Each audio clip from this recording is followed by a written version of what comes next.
Monday, April 20th, and you're watching the Hammer Daily here on the Hammer Betting Network, presented by our good friends over at FanDuel. I'm back. I'm your host, Jason Cooper, alongside my producer for the next hour and a bit, Mike Bennett, working his way behind the boards. Feels good to be back, and we got a great show for you today. Corbie, batting leadoff, as he always does on this fine Monday at 12:05. We're going to be talking some NBA, some Mets, some Dodgers. After that, we got Moretto coming on, his Habs. Pulled off a crazy victory yesterday in overtime, beat the Lightning. Going to talk a little bit about that and more NHL playoff stuff, some series stuff, and some games tonight as well. Then finally, we close up the show. We got Noops coming on. He's here on the NBA extravaganza, the mini extravaganza, playoff mini extravaganza. I got to ask him about his Pistons because he loved the Pistons. Loved the Pistons all year. First game, Magic upset. Kind of crazy. Oh, man, it's good to be back. We got a great show for you today. Do us a huge favor. Smash the like button. Goes a long way here on the channel. If you're new to the channel as well, hit that subscribe button. To close out the show, we're doing something a little bit different. I got a dog of the day for you. I want to kind of start doing these sorts of dog of the days, pick of the day, something that I like just to share with the audience. You guys can make fun of me along the way, build out a future portfolio, whatever it is. I want to start doing that stuff towards the end of the show. So stick around for that because I think today's is actually pretty good. And based on what I've talked to Rob about, I think, I'm not going to say he co-signs it because that's not fair. But I think he'll agree with me, which is, he hates doing. Anyways, let's get into today's show. Before we get into today's show, I missed you guys. Happy to be back. Shout out to the whole Hammer crew for holding down the fort here. Shout out to you guys for engaging, keeping the lights on here. A little bit bothered, though. Got suspended. Listen, I reflected on things. I'm different now. And during my suspension, I was able to watch all the shows. And I love the extravaganzas. They were fantastic. I just had one problem with them. What are we doing bringing a college football guy to talk NBA and NHL?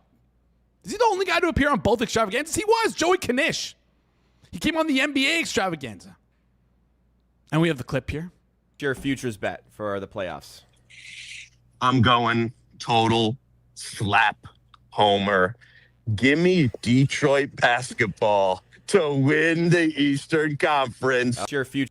Detroit basketball to win the Eastern Conference. And look, Knish, he's magical. The Magic upset the Pistons in the first round. Why are we letting this guy on the show? Why are we letting this guy on the air? Stick to college football. That's your lane, Knish. We don't want to hear you talk about that. I mean, if you faded him, good for you because you're smart. But if you listen to them, guys, I'm from the bottom of my heart, deep down, I am so sorry if you were listening to him. I'm sorry. Anyways, excited to get into today's show. Missed you guys. And let's do it. We got our first guest coming up right now. Before we bring on Corbie, I want to quickly tell you about our friends over at FanDuel. We talked a little bit about NBA there. We're going to talk a little bit about NBA later today with Noops. This postseason on FanDuel, it's all about the boosts. Before game day means your chance to boost your bet and make every play pay off. That's right. All customers get a profit boost token, and tonight you get 25% profit boost. So every bucket counts just a little bit more. The pace is fast. The games never stop. And with FanDuel, you've got more ways to make every win even bigger. So lock in your bets, boost your odds, and make every night count with FanDuel, an official sports betting partner of the NBA. And I recommend you hold on to that boost unless you see something you like, hold on to that boost. So we're going to be talking plays with Noops towards the end of the show. Head over to FanDuel.com/forward-progress to get started. Must be 21 plus and present in select states for Kansas and affiliates Kansas Star Casino, or 18 plus and present in DC, Kentucky, or Wyoming. Opt-in required. Bonus issued as non-withdrawable profit boost token. Gambling problem? Call 1-800-GAMBLER. Visit FanDuel.com/RG. Call 1-888-789-7777 or visit ccpg.org/Shannon, Connecticut, or visit mdgamblinghelp.org in Maryland. Hope is here. Visit gamblinghelp.ma.org or call 1-800-337-5050 for 24/7 support in Massachusetts, or call 1-877-8-HOPE-NY or text HOPE-NY in New York. All right. I'm excited to get into today's show. Just quickly want to pull up the chat because I don't have it on my computer. A little rusty to start the show, but nevertheless, excited to bring on our first guest here. MLB originator. We're going to slap it on NFL originator because he's asked me to do that every single show because I think he won one or two Super Bowl bets. 2 Super Bowl bets he won on the extravaganza. Big Dodgers fan, the pride of UAB. Corbie Craig, how's it going, my friend? Yeah, fan of the turtleneck, Jason. I had to match you here. Toss that thing on. I love it. This was not coordinated before. Did you just see me wearing it and you're just like, I gotta I got to get it on. I was at the gym and I saw your pre-show, highlight tape trying to get people to watch. I was like, oh man, it's cold enough in Canada to rock a turtle. It's 75 here, but I had to toss it on. I had to respect the turtleneck. People hate the turtleneck, and I'm a big fan of that. So shout out to you there. Yeah, no, it's great stuff. Excited to get into the show today. Freezing here, by the way, in Canada. When I say freezing, I mean it's like 31 degrees Fahrenheit, 30-ish degrees Fahrenheit. On April 8th or April 7th, I texted the Hammer group chat. I said, guys, it's like boiling hot in the office. I'm turning off the heat. There's no way we're gonna hit -1, which is like around 30 degrees Fahrenheit. Again, lo and behold, today, 16 days later, it's freaking -1. It's insane. Yeah, do y'all use Celsius? Celsius, yes, we use Celsius. Oh man, What's Celsius? That's crazy. Yeah, just be doing everything wrong. What's Celsius? No. What's Celsius? That's what the cool kids are saying, Jason. I don't know if you know this. It's, the cool kids call Celsius. It's a little too long of a word for me. I even though our word is Fahrenheit. You won't catch me saying that. It's assumed in the degrees part. But the cool kids. I'm giving you some. I'm because you have a turtleneck on. I will put you on game. The cool kids are saying Celsius nowadays. All right, I'll be adding to that. I guess Celsius is reserved for the energy drink, and when we're talking temperature, it's Celsius or Celsi. I don't know. Anyways, let's get into today's show. Before we talk, any sort of bets. I need an update on my Blue Jays future. It's not looking hot right now. God damn. I will say a couple things. First off, in good communication with the bookie. So, hey, you're looking good, Jason. Your actual payout structure is there. Are they going to win? No. They could look good. They could look bad. The best part about a Blue Jays future is throughout the course of the year, Jason, you're going to get a lot of chances to buy better prices, maybe even get excited about bad prices. But ultimately, you do know how it ends. And that's nice. There's sometimes you don't want the risk or the uncertainty that comes with futures. And with the Blue Jays World Series future, there's no uncertainty. You know how it ends. It's just how good can we get in before that. So, I think you're looking fine right now. All right. I appreciate that. It's funny because we talked about this about a month ago. I wanted to wait a month into the season and then click it, but couldn't do that. Anyways, let's talk about another team that absolutely stinks here. The Mets. They're horrible. They've not won a game since like April 7th, I think. And that's led FanDuel to kind of open up a pretty fun and interesting market. Mets next win. Prices right now for the next 3 games are to win their first game against the Twins in that series is -190. The second game versus the Twins +290, or the third game versus the Twins +900. Kudos to FanDuel for putting this. This is like a generational hate watching market, and I'm a big hate watcher. In all seriousness, diagnose this Mets team. Like, what's your panic level with them? Like, anything under the hood that you see wrong with them? If you had to bet one of these Mets next win, what would it be and why? Yeah, no, I don't think this market just inherently has like a ton of value. I do. Hey, shout out FanDuel. Like anytime that we can get like a fun market like this, it's always fun. The more variables there are, like the more chances there are for this line to be wrong. But ultimately, this is just a parlay of like a pretty efficient market, which is MLB sides. I don't imagine that you're just going to come across some like ultimate edge here. I've talked about this before. I think that these kind of markets in college sports have a variable of like losing sucks, and you could probably lose a locker room pretty fast. But as a professional athlete with 162 game season, I don't imagine that that's the case here. I could be wrong. I didn't go around and price this out, but Jason, I kind of in the same camp as you. Like generational hate watch. Also, is there an easier team to hate than the Mets? I mean, I guess some people would say the Dodgers. You'd be wrong, but I guess some people say the Dodgers, the Yankees maybe, but the Mets are up there. Like you pay so much money, you do a bunch of dumb stuff, and sometimes it's fun to watch you not be able to succeed. So I would say that the more fun story is the Rockies are kind of just looking awesome. And then the generational haters, of course, are going to go towards the Mets. But no, ultimately, I really wouldn't have any opinion on a price here. Game 2 sounds fun. Game 1 is probably what happens, but not something I'm betting. All right. Anything you see like under the hood with this Mets team that you're like, oh, there might be issues here? Like, and do you have like a panic? Like if you're a fan of the Mets, like what would the panic level be? Is this like a wait till mid-May, and if we're still seeing this sort of performance from like Bo Bichette and basically their entire team, like is that when you start panicking? I would say that. I mean, they have a good team. Obviously, they spent money and they pieced together a good team. But this is like one of those funny things where I talk about this on our baseball podcast a lot. It's like I have a different opinion than most, and who am I to say what the Mets should have and shouldn't have done? They have a staff who quite literally it's their entire job to analyze players. But like when I look at this lineup, I'm not just running to say that this is a good, like Bo Bichette, of course, is a good pickup. But then like Tommy Pham's on this roster. Like, what do we do? Tommy Pham still plays baseball. Luis Rivera I thought was a pretty good pickup, but then like Lindor's kind of proven himself he wasn't good. There's pieces that I'm just not blown away with the overall acquisition relative to cost. Like example, tomorrow I think Nolan McLean is going to start at pitching, and like McLean's look awesome, but you're telling me the amount of money you spent, you couldn't go get some high quality pitchers. So I just think that it's a bang for buck. It feels like one of those spots where they had so much money they were just kind of like shotgun firing around, and I don't think that they got the best pieces around it. Ultimately, don't think that this team is as good as maybe the market initially thought, and it's not something under the hood is what you asked, and I would say that under the hood it is a 6-cylinder engine in there. It's not a V8.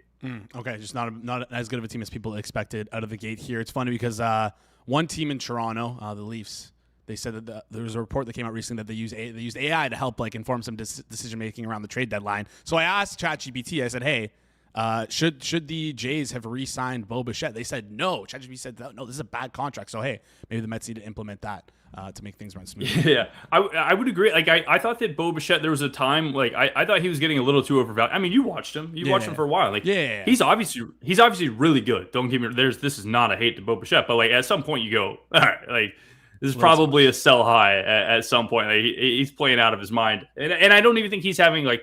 From an expected batting average standpoint, like he's going to have a fine year. It's 291 expected batting average. Like he's still a good baseball player, but ultimately for the price you pay, it's why it makes teams like the Rays so fun. Is like they have a shitty roster too, but they learn ways to, from a coaching standpoint, from an analytics standpoint, I would say the Rays are probably in the top 5 of like just making adjustments to their game, and with the least amount of money it can make things happen. So it's like the opposite of the Mets. The Mets, you know what they should do, Jason? They should not spend the money on Bo Bichette. They should just go buy everyone from the Rays organization, and they would be good.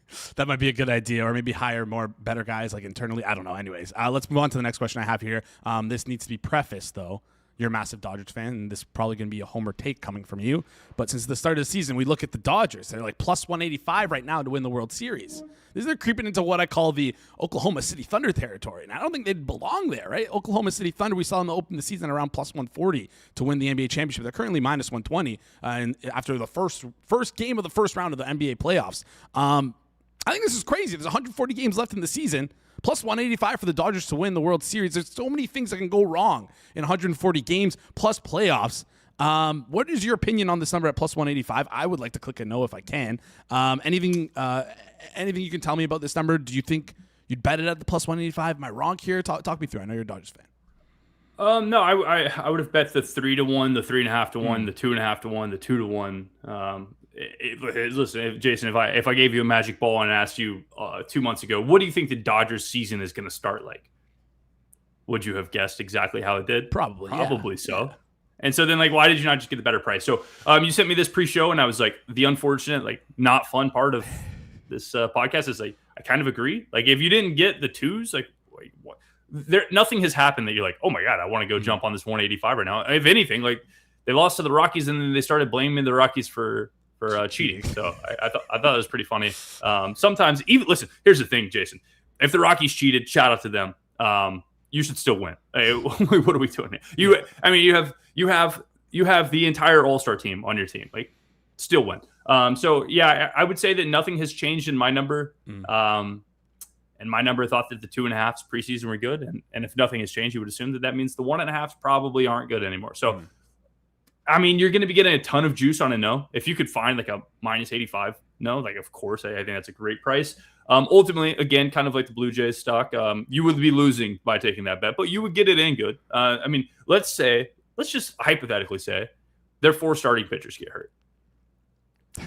I don't know if you've seen who comes in after those guys. I would say that they're on most starting rotations in the upper echelon of the MLB. So we'll talk about one today who is starting, who I don't even think is that good, and yet they're just using him for a filler. They said, hey, we don't even want any of the good guys to go play the Rockies anymore. We'll just toss this guy out here. He'll go 8 innings, 2 hits, no runs, and he'll be able to do his thing. And that's just a backup guy nowadays. Mm-hmm. So, no, the Dodgers team is incredible. We just talked about the Mets. We said they have so much money that they're just kind of spraying the board. They needed to get better analytics, and they needed XYZ. You know, I think that what's incredible about the Dodgers, and again, I don't know if I've told you this, Jason. I'm not inherently a Dodgers fan. I just so happen to be. They did every single acquisition that I was like, oh my God, that was like, of course, that's so obvious. I think that they have picked up every single good piece relative to contract. And the contract doesn't matter because they have infinite amount of money. But like when you go get Ohtani, every single person was like, Ohtani is, even at $700 million, Shohei Ohtani is worth the money. Then you look at Tyler Glasnow, you're like, this guy's incredible. He gets hurt a lot, so you need other people around him, but he's incredible. And then you go pick up Kyle Tucker, who every team was like, this guy's awesome. And so like, yes, they have infinite money, but I think their analytics staff is just eons above everybody, and that's why I worry. Any way of fading the Dodgers, I basically always worry. I would say from a price standpoint, you're right. From a only thing that matters is wins and losses, I would say probably you're wrong. All right, let's move on to the next thing here. You have a play for us, Marlins and Cardinals game. It looks like, is that number still there? Like the Marlins looked pretty good to, I guess not good, but they've been sort of a pleasant surprise. And then at least there, Canadians leading the way. Owen Casey, Liam Hicks, Otto Lopez. Talk us through this. You have a play on this game, I believe. Again, we'll need to double check the number is still there though. Yeah, man, I'm a company man here. I'm gonna check bet stamp, make sure that the number is there, and you can get see. This is the issue with this game, Jason. This is like one of those. Do I think I'm smarter than everybody else? And though usually I would say yes, I'm not too confident here. So I am going to. I'll give a play. I'll say I bet the under 8.5 plus 02 Pinnacle. The issue is right there. What I just said. Plus 02 Pinnacle is the best price in market. They're shading towards the 9. And man, I do not enjoy that. I saw a bookmaker this morning was shaded towards the over as well, but ultimately my number leans towards the under here. This is just like kind of a concept thing. I've talked about in the preseason, like it felt like a lot of teams that were in the lower echelon are going to try to produce more like run potential, run expectation plays, and we've seen that. The Marlins, I believe, 11th in hits or on base percentage, 5th in steal rate. This team wants to run. They have all the young people to do it. It makes sense. Like when you watch them play, like they're not forcing steals, but they have all the legs, they have all the juice to steal bases. Ultimately, I just don't think that they're a team that's good enough to be 11th in on base percentage. I think that they have played to the highest of their capacity, and because of that, if they're not on base as much, they don't steal as much, they don't put themselves in as much situations, and then steals obviously put some pressure on the pitcher way. I think that it's all kind of been a combination of things that have forced the Marlins into looking like this really high run production team.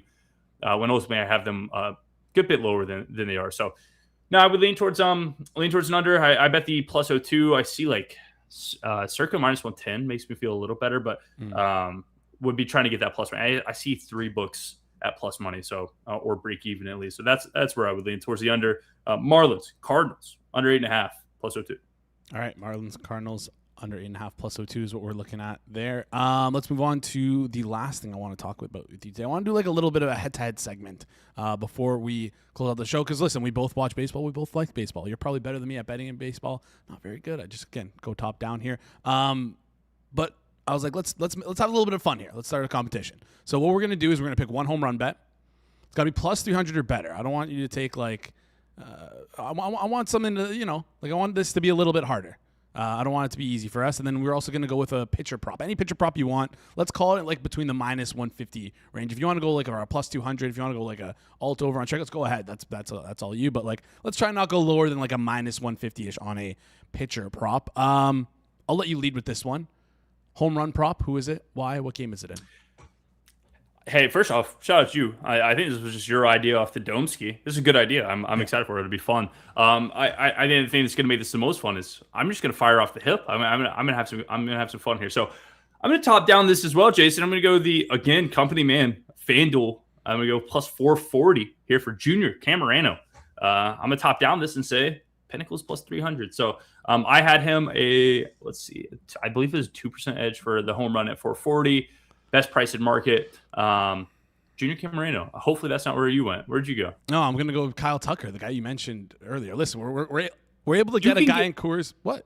Plus 360. You can get, huh? Kyle Tucker's plus 360 to hit a home run. Oh, wow. Great price. Yeah, there we go. I don't think you like it, though, because I think you're showing a slight little edge towards their under, towards the no there. But, again, in Coors, if we're in Coors and if we're going to be doing this competition, I'm going to try and just take as many guys playing in Coors as possible. And I'm going with Kyle Tucker there at plus 360 to hit a home run. We got to head out quickly. So what's your pitcher prop you have? Yeah, I'm not going to say his name right. Justin Robrinski. I'm going back to Coors. That name's definitely not right. Don't even laugh at me, Jason. I'm seeing, I believe, minus 38 at FanDuel. So I'll take that. This guy was a bullpen relief guy. Again, I just talked about it. This Dodgers team has the ability to throw 20 pitchers if they want. You can't complain about a team cheating and then not go out there and shove. So I just ultimately I have this guy playing significantly less pitches than it seems like the market does. I bet his under basically everything so far. So that should be fun. But he went 8 innings last game. I believe it was 5 the game before. And both of those games were almost immaculate, like 2 hits, no runs, like looked awesome. This is just kind of a handicap. And like, what happens when he doesn't have that game? Do they let him go 8 innings? I would imagine not. We saw this with Braxton Garrett a few years ago.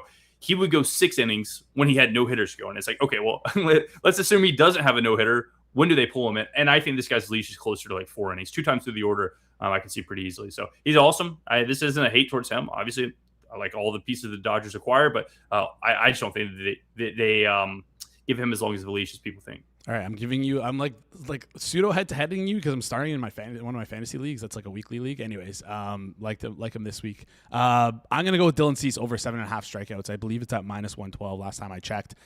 Simply enough, Dylan Cease is an absolute dog, generates whiffs, and the Angels, they like to strike out a lot. 7th in K percentage, 8th in swinging strikes.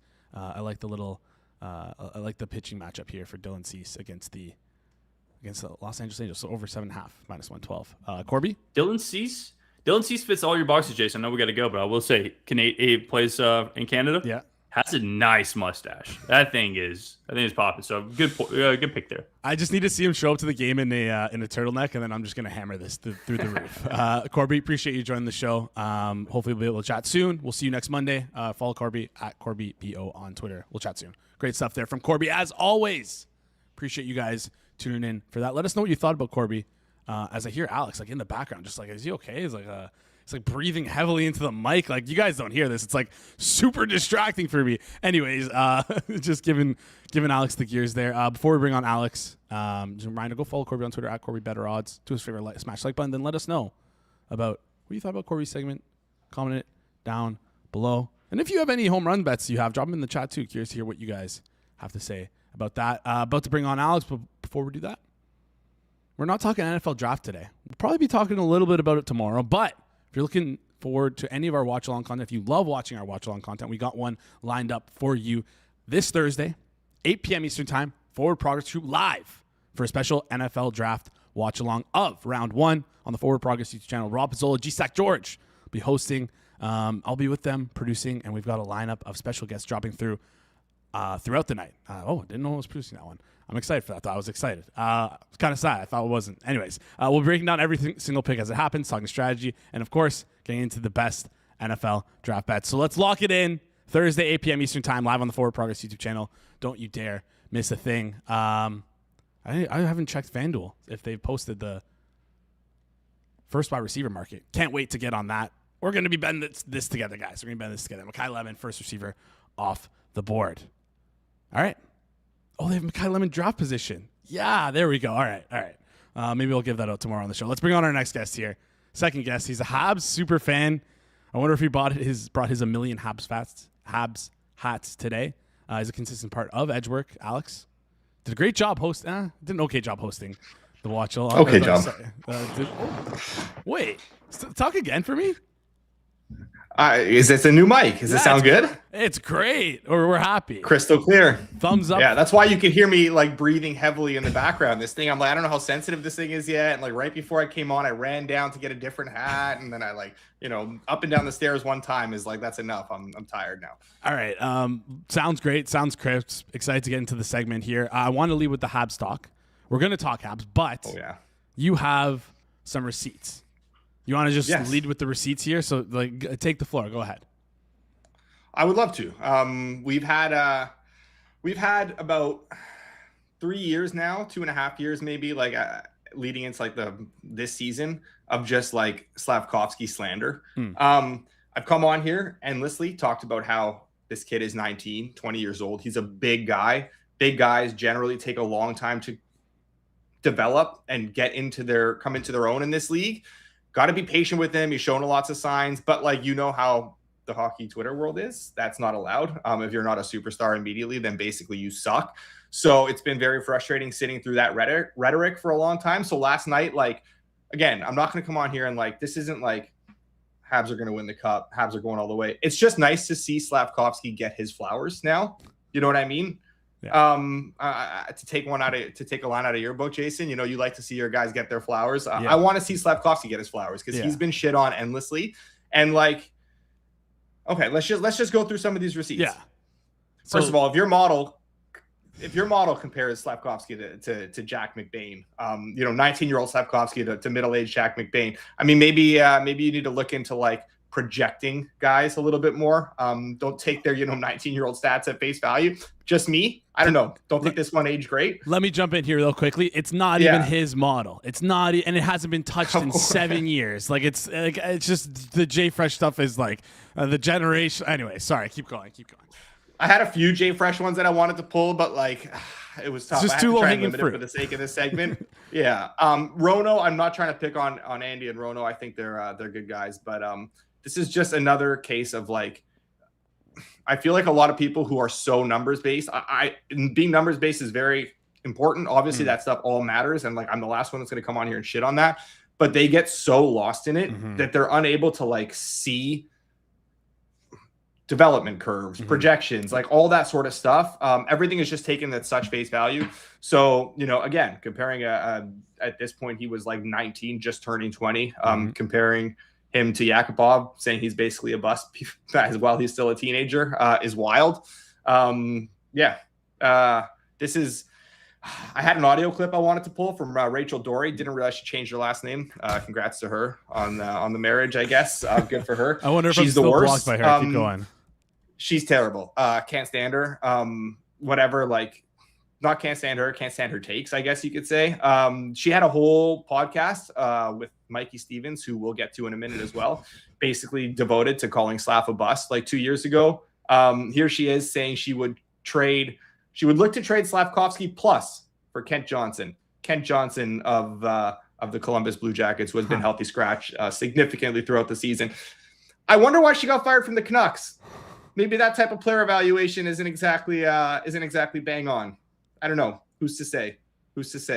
Jeff Villette, one of our faves here in Toronto, talking about how the Habs Galaxy bring that first overall pick. I'm very curious to see who he would have taken now over Shane Wright or Slafkovsky. But yeah, I don't know. Maybe.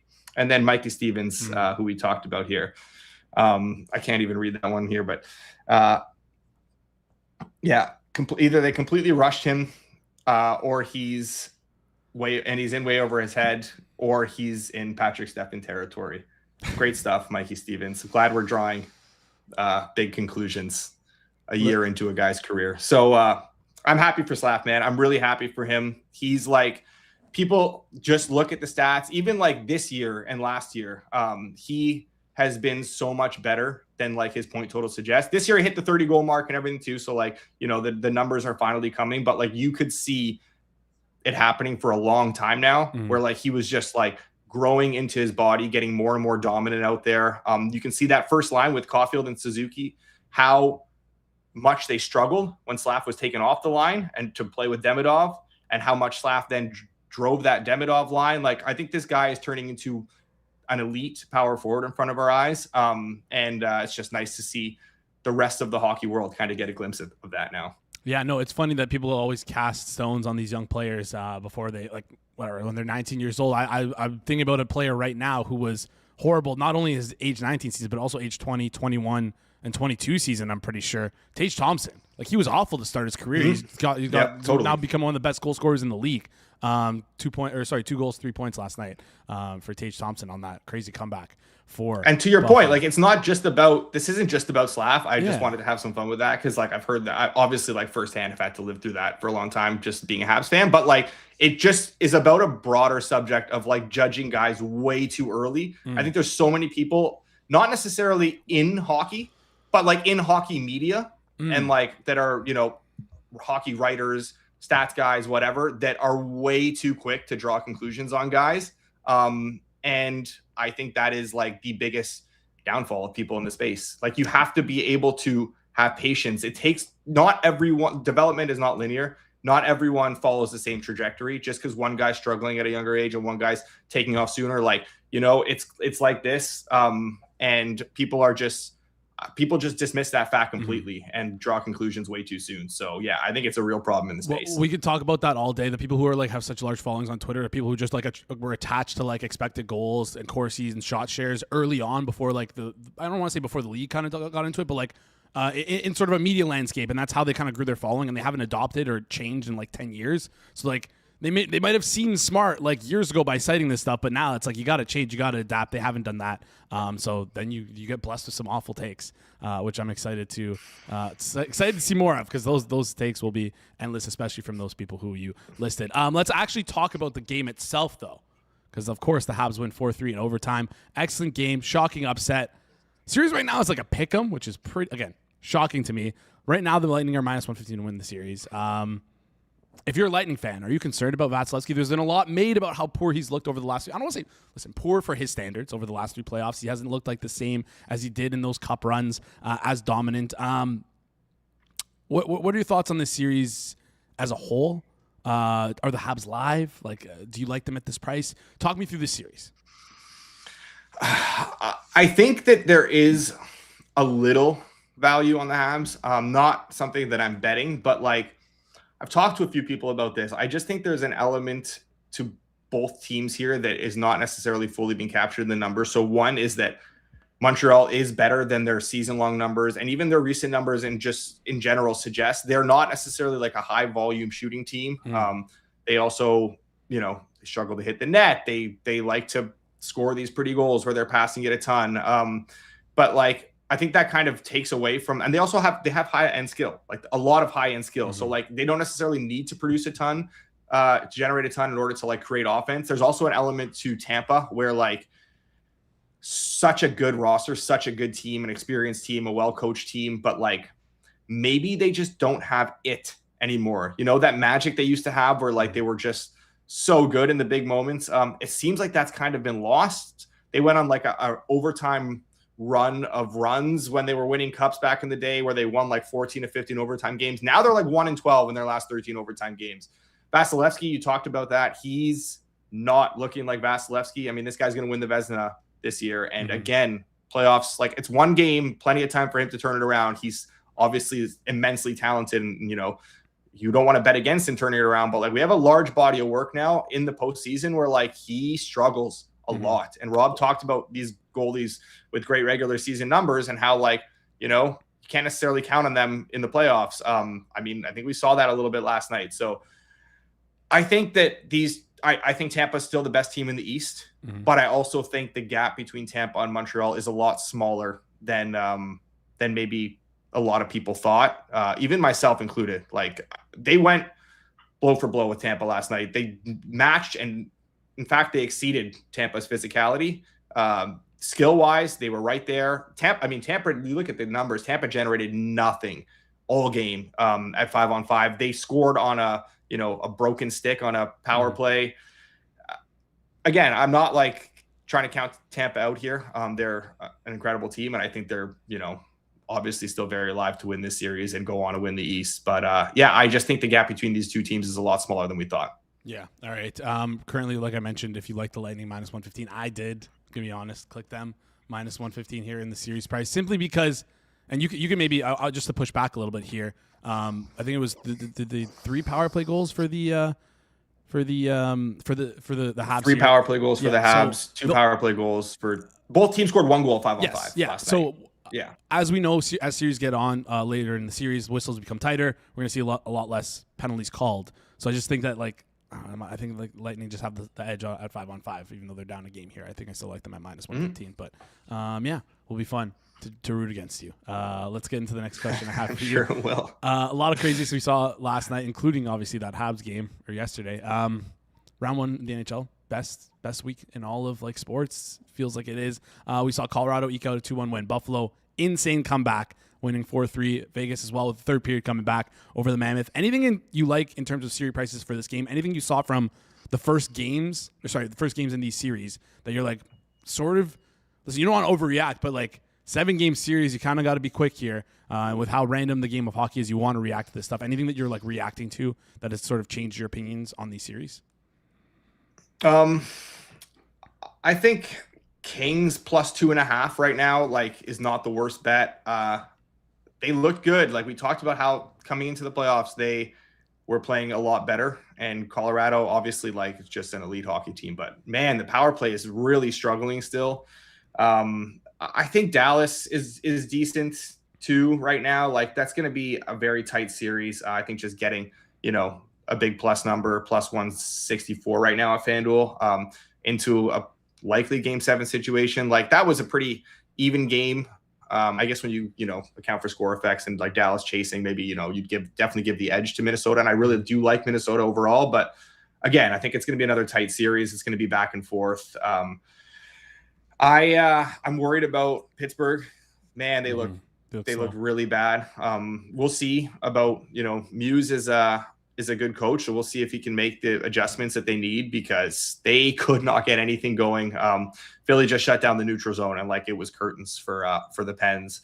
And like I talked about Vegas a lot on the extravaganza on Friday. I don't think Utah matches up well with them, and I think they're not necessarily a playoff ready team. And I think that showed last night. Vegas, I'm not laying it with Vegas right now. Like, you're laying some significant juice at -1.5, and they're -335 to win the series. But nothing I saw last night changed my opinion of that series. I think Utah could be a pretty easy out when all is said and done here, like maybe even 5 games. Mm-hmm. Yeah, no, Vegas I thought was pretty great last night. I was a little worried, but like, again, the second goal that the Mammoth scored, I don't know, forget who the defense was. Terrible. Bounced off the defense, and it's just like, I was worried for Carter Hart for a second there, but he seemed fine. Seemed like he sort of reined it in, and then Vegas did what they were supposed to do in winning games, and winning that game. Let's flip over and talk the Edmonton and Anaheim series, the only game we haven't seen yet. It's we'll go through the games after the series tonight. Edmonton, Anaheim, 10 p.m. tonight. Higher totals on the board. Talk to me about your opinion, I guess, on this series. I know you talked a little bit about it on the extravaganza, but is there anything still remaining on the board that people can jump in on right now? I have bet the Oilers every which way in this series. Mm-hmm. I mean, I am like, I guess, overexposed at this point. I just think they're going to rip through the Ducks. The Ducks are another team like Utah that's just not quite playoff ready, and also match up terribly. Just a terrible matchup for them. Like a team that can't defend going up against the best offensive duo in the league with Draisaitl and McDavid, and Edmonton just rounding into form too of late. I think this gets ugly for Anaheim. I also kind of like, even for tonight's game, I'm just looking at prices here. Yeah, like plus 140 or better on the -1.5 for Edmonton, I think is good. There's like plus 146, plus 148, some plus 145s. I have the Oilers every which way, and it's obviously run from like these openers of like some places like -160, but even like the -200s that were widely available for at one point in time are gone. But I feel like there's almost not a number that is bad out there on the Oilers. Even like, if you're projecting them at like 72, 73%, I still feel like that's low. I don't know. I feel like the numbers can't fully encapsulate just how bad of a matchup this is for the Ducks. Kind of similar to that Mammoth series where like numbers are going to say, you got to bet the Mammoth, like just a terrible matchup, a team that's not necessarily built for the playoffs. I think it was a very similar situation with the Ducks here where, any like model that's going to project a number here on the Oilers, I think is going to still be missing a few things that you can factor in here to get yourself onto any number to back the Oilers. So I'm not saying go chase it to like the 300s or whatever, but like, I think like the FanDuel is like the worst at -245. And I wouldn't if you haven't got anything yet, I wouldn't necessarily hesitate to bet some of that still. Yeah. I've been stocking up on a lot of these first round series prices with pairing them with my OKC prices. Just trying to get as much OKC exposure as possible. Alex, rapid fire the other 3 games tonight because I have to see you out the door. Just give me your opinions quickly. I take a page out of your book, running late here. But yeah, rapid fire the last 3 games. The only thing I have in terms of bets tonight is Carolina, Ottawa over 5.5. I would say that's good to about -125, which is somewhat available, not the most widely available. Now, this is why you join our Hammer Discord. I posted that in there yesterday, -115. It's steamed a little bit now over the last 24 hours, but I still think that's decent at it's -123 out there. Yeah, I think that's a look I'd have. That game didn't get into a rhythm at 5-on-5, but because a lot of penalties, but no Zub tonight. I do think both these teams can generate, and I do expect more offense from this one. Also, if Dallas keeps getting cheaper, I'll end up betting the Stars too. If like a -125 would be great. Best I see is -128 right now, but if we get to that -125, I'll bet Dallas. All right. That was the over in the Sens and Carolina game, and then the Stars. We're waiting on the Stars. We need that -125 to come in. Alex, appreciate you joining the show. Go follow Alex on Twitter so you can go see his petty retweets at Alex J Moretto on Twitter. We'll chat soon. I guess. Are you on tomorrow? No, you're not on tomorrow. Just so much. No, so money tomorrow. All right. Yeah. We're splitting things up for the playoffs so we can get NBA and NHL every day. I love that. That's perfect. I'm gonna give him a little bit of shit for like being like I like the Kings on the extravaganza. That was crazy. I audibly. that was wild. Anyways, I'll give him shit tomorrow. Appreciate you joining the show, Alex. Talk to you later. Yeah. Great stuff there from Alex. As always, I remember listening to that. I'm like, what? You like the Kings so much after like months of ragging on them? He's like, I kind of like the Kings. I was like, oh, God. Anyways, do us a huge favor. If you're enjoying the show so far, smash the like button, subscribe to the channel as well if you haven't, and then also just drop a comment down below what your thoughts are so far of the show and if you've tailed any of the bets that we talked about today. All right. Got to breeze through things quickly here. We're just a little bit. It's fine. We got enough time. We'll bring on our third guest here. We don't have to wait any longer. He's an analyst over at BetUS, contributor over at FTN Fantasy, the king of the first touchdowns. Noops, how's it going? It's a beautiful day in the neighborhood, Jason. I'm so glad you're back from your 1-week suspensication. Yes, it was a fun suspensication. A lot of reflection and a lot of Guinness had over that reflection. Listen. I was thinking about this and I couldn't come up with an answer. I'm curious if you have an answer for this. What is the first touchdown equivalent in the NBA? What is the equivalent of a first touchdown bet? It's like, it's not first basket. Is it like first quarter, like points, rebounds, and assists? Is it like what is the equivalent for you? Do you have an equivalent here? Or is it the first touchdown just like an untouchable, unequivocal thing you cannot compare it to anything else? I think the beauty of the first touchdown is that you have no idea when it's going to happen. Yes. When you compare it, say, to first basket, that's coming in the first minute or so. First quarter props, I think, are pretty close to that. I love betting first quarter money lines and spreads. We'll talk about a couple for tonight a little bit later on. But the NFL first touchdown score bet it absolutely stands alone because, again, it could happen in the first quarter, the second quarter, the third quarter. Sometimes you make it all the way till the fourth. I think it was 2 years ago. It was a Patriots game. There was like a punt return touchdown or something like that, like with 4 or 5 minutes left in the game, and that was the first touchdown. There was just no stressful sweat like a first touchdown. Yeah, I remember 2023 Isaiah Smith-Marset return touchdown for first touchdown. I believe that was in like the third quarter. It was fun. Yeah. Some of the funnest sweats. Having a first touchdown into the second half. Speaking of sweats, I don't want to put a lot of pressure on you and make you feel a little nervous here, but we got to talk about your your Detroit Pistons after they got upset by the Orlando Magic because you came on the Super Bowl, the NBA playoffs extravaganza. You talked about how you like the Pistons, you like them all year, you have some series prices on them. Are you a little worried about them right now? Last time we saw a 1-seed upset was back in 2023. The Heat upset the Bucks. And then, the Heat went on this crazy run. They had a little bit of magic in them to the NBA Finals there. Do you think two questions here. Do you think the Magic have a similar magic to the Heat? Do you think they can go on a crazy run with an upset? Am I looking too far down the road? Or are you like, it's fine. It's one game. Pistons are good. I trust them. What's your concern level with the Pistons here? It's still pretty low. I mean, initially I was concerned because the guy before me on the NBA extravaganza, JoeyK, really talked up Detroit. And as much as I like them, I was a little nervous being on the same side as him. But I think if you look at that first game, it's just a calamity of errors for the Pistons and kind of a perfect state scenario for the Magic. You look at the box score for that, the Magic had 5 more offensive rebounds than the Pistons and 2 less turnovers. Detroit has been one of the better possession teams all season. I don't really think we're going to see that happen again. Again, the shooting was very poor for Detroit, 31 for 77 from the field. Got to the free throw line a lot, which I think will continue. But again, I think you've got a team in Orlando that has been playing in games the last week or so. They're in a little better form. And I think it was just kind of a rust versus rest thing. I do expect Detroit to move through this series comfortably. I still think they win it in 5, maybe 6. All right. Right now, series price is minus 205 on the Pistons there. If you want to go click them, you can.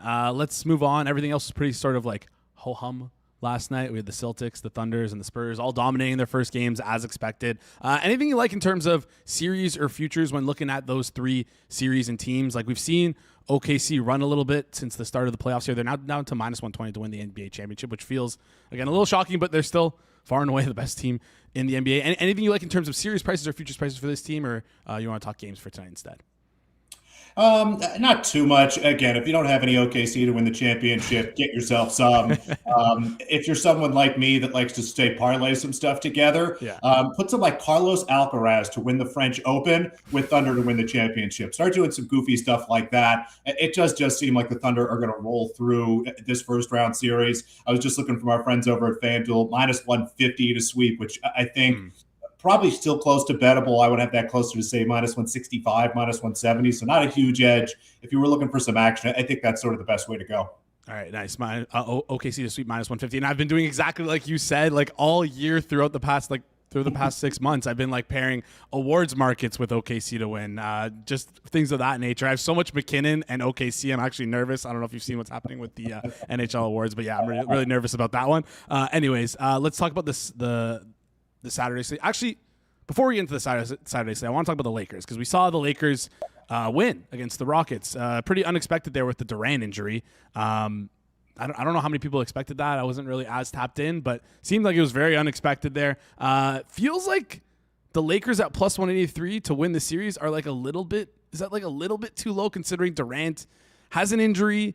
And we know that I forget who talked about it on the playoff extravaganza, but they mentioned how the Lakers with Luka and LeBron on the court aren't as good as the Lakers with just LeBron on the court. Obviously, Luka on the court is better without LeBron. But anyways, this Lakers team isn't that bad with just LeBron on the court. Do you think that the Lakers are live in this series with this Durant injury? Absolutely. I thought they were live in the series without the Durant injury. And again, it was a surprise. From what I understand, he bumped his knee in somebody in practice, and they're just a little bit worried about that. He went through pre-game warmups and things like that. They decided to sit him. And I think when you look at that series price, to me, it's pricing it a little too much that Durant doesn't play and a little too much that we might see Luka at some point in this series. And even if we do see Luka, I think it's going to take him a little while to get back into form. Basically, for me, it comes down to the fact that there's something wrong with this Houston Rockets team in terms of the locker room, the way the coach and the team interact is just, it's really bad. And if you watch Udoka, he is someone who has been a great regular season coach, but no creativity. It does not seem to understand how to build an offense and sort of put that together. So when you've got this Houston team that has struggled to score, doesn't seem like they're really having fun, that they like each other, I expected it to be a series where if these games are tight at the end, really I'm just sort of playing Lakers money line live at the beginning of fourth quarters when they're close. I certainly didn't expect the Lakers to come out and kind of lead the entire way like they did that last game. I definitely think LA can win, but I think at the current price, you said it's sort of about plus 180, plus 183, somewhere in that range, is a little too optimistic, I think, for LA. Houston is still the better team. If they can get Durant back here in game 2, the series will almost certainly be 1-1 going back to LA. If they can get back to Houston in game 5, 2-2, the Rockets should be able to close this out, but the Lakers are live. All right, Lakers are live. I saw they were like there's 600 to 1 to win the NBA championship like 2 weeks ago. I did. I love betting things that are just like not going to win, but the number will probably come down. But there's still 125 to 1. I don't think they're going to win the championship, but This Lakers team, it's been going to be a fun ride for me to sweat out. Let's talk about the 3 games tonight. All spreads are situated around the same spot that we were heading into game 1. Are you shocked at all considering like the Knicks, the Nuggets, and Cleveland all covered by double digits here? Is like the zigzag theory still a thing? It seems to be less of a thing in past years. When I've gone back and looked, even when I first started betting, I've been seriously betting the NBA. This is probably about year 7, maybe year 8. In my time, I had never really ascribed much to the zigzag theory. I think that sometimes it does come into play. I think a lot of it has to do with how good the coach is. What the zigzag theory basically says is, whoever didn't cover or lost the last game, bet them the next game. And a lot of that was reliant on having a coach that could make adjustments. And as you look at tonight's game specifically, with all due respect to some really, really great head coaches, I just don't know what Chris Finch is going to be able to do to get this Minnesota Timberwolves team to score. I thought the Timberwolves played a great game in game 1 and just really were never close. Quinn Snyder's a great coach. Again, I just don't know what the adjustment is. If there is a team that I'm going to back as a dog tonight, I have been staring at Atlanta pretty hard. It's at 6 right now. I would make the game like 4.5, 5, so a little bit of an edge. Usually I like to play a little bit bigger of an edge there, but that one was really close. Cleveland, Toronto, I know a lot of sharp guys that like Toronto, especially at this number 9.5. I am not one of those people. I made Cleveland basically a 10-point favorite at home in this series, which seems to be where we're headed. It's just a horrible, horrible matchup for Toronto. The Raptors are going to struggle to score. Jakob Poeltl is going to be benched basically by the end of this series. So as far as the full game lines go, to answer your question, I am not surprised to see them move. Again, the lines to me seemed relatively sharp. I know that these teams won by a decent chunk in these games, but again, you've got a Cavs team that's not enough point favorites. They're supposed to win by double digits. The Knicks, I think, closed at 5.5. It's not surprising to me they won by 10 plus there. Nuggets, kind of the same thing. We really saw how good they were late. So not terribly surprised that these lines haven't moved. And in general, I think they're all kind of in the right place. All right, let's move on and talk rapid fire. Your favorite bets for tonight. It seems like you don't have much on the side or total other than really the Hawks there at plus 205. Sounds like you had some first half for us. Give us some early sweats. Absolutely. I love the first quarter markets. It is a true derivative where I think a lot of books are still taking that full game number and not quite dividing by 4, but I just don't see the kind of dynamic adjustment you need to make for some of these teams, given lineups, given how much importance they really put on playing well at the beginning of games, given that, teams generally some teams do put a little more effort that first quarter as opposed to try to, save their powder for later in the game. And we've got 2 really good ones here tonight. The Toronto Raptors are plus 2.5 in the first quarter. They were plus 2.5 in the first quarter. Last game, Jamal Shed makes a bad pass with like half a second left, and we basically lose that on a dunk at the buzzer, which was really rough. But I still like that quite a bit. I would have this first quarter line closer to 1.5. So 2.5, I like Toronto in the first quarter there. And the Hawks. The Hawks have been one of the best first quarter teams, especially on the road. The Knicks, as much energy as they get at MSG, you just look at their ratings in the first quarter, especially at home. They're just not as good. I would have this one pretty close to a pick 'em, honestly. So Hawks plus 1.5 looks pretty good. And then a couple player props as well. I've been doing pretty well this season in the rebound and assist market. Again, you could play PRA for these guys if you want, but I'm just highlighting on the rebounds and assists. 2 guys here tonight. Rudy Gobert, under 12.5 rebounds plus assists. Try to find the price on that. Apologies, I should have had that pulled up already. But he is someone who is obviously very important, is going to play a big role in this game against Nikola Jokic. But it's just tough. Jokic drags him away from the basket. Seeing under 12.5 rebounds and assists at minus 114, by the way. I would have that closer, kind of like minus 135, almost minus 140. Again, the minutes are there, and that's what's driving, I think, a lot of these numbers. But just the opportunity, the game flow, and things like that landed right on 12 last game. I have him closer to 10 rebounds and assists in this game tonight, so I'll go under 12.5 rebounds and assists there for Rudy Gobert. And in the Hawks-Knicks game, another guy who earlier in the year was an incredible triple-double player, Jalen Johnson, has really seen his usage change quite a bit. A lot more of the ball is flowing through Dyson Daniels and Nickeil Alexander-Walker, which has been great for the team, but not really great for someone who had been betting Jalen Johnson overs. Now, I'm seeing rebounds plus assists for Jalen Johnson, 17.5, minus 136. A little juicy, but I would have this closer to minus 165, minus 170. If you look at a lot of, again, the underlying metrics, potential rebounds, potential assists, they really have been down, and I just haven't seen the proper adjustment. So 4 bets for you there. Let's go Raptors first quarter plus 2.5, Hawks first quarter plus 1.5. Rudy Gobert under 12.5 rebounds plus assist, minus 114, as well as Jalen Johnson under 17.5 rebounds plus assist, minus 136. All right, awesome stuff there, and we've been waiting. We've been thinking about what the chat has been. What we're going to use our profit boost token on. 25% profit boost token on. There we go. You can pick your poison for all that. I don't think any of this is put poison. Them all together. Yeah, we're playing it all together. I think that's what I'm going to do after the show. Noops, appreciate you joining the show. I'm going to be, as much as it pains me to root for the Detroit Pistons because Kanish is on them, I don't want you to lose, and I like you better more than I hate Kanish, so I'm going to be rooting for the Pistons. Hopefully they can come out and win. Excited to talk to you throughout the NBA playoffs. We'll chat soon, Noops. Appreciate you joining the show. You can follow Noops at _Noops on Twitter. Appreciate you, Noops. Thanks, Jason. See you soon. Great stuff there. As always, Noops crushed it on the betting extravaganza. Crushed it again today.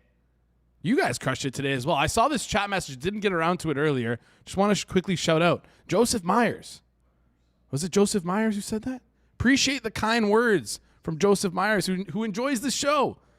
I appreciate you. Appreciate all you guys tuning in. It means a lot to me when I see that stuff from you guys. So if you want to share nice words, you can. If you don't like the show, guess what? You can share that as well. I'm always keeping an eye on the comments. Also, thank you, E. Colt. It was Kaiser No Play who referenced the Lakers stat. Anyways, we're going to head out here in just a second. We got Circle Back live, 1 p.m. Eastern time. Before we do that, Dog of the day. Woof, woof, woof, woof. Woof. We talked a little bit about it with Alex. It was rapid fire. I wanted to touch on the Ottawa Senators game. Alex liked the over in that game. I also like the over at over 6.5, but I'm also pairing it with the Ottawa Senators money line at plus 130. I don't think Frederick Anderson is going to get a shutout again. I don't know if that's a hot take.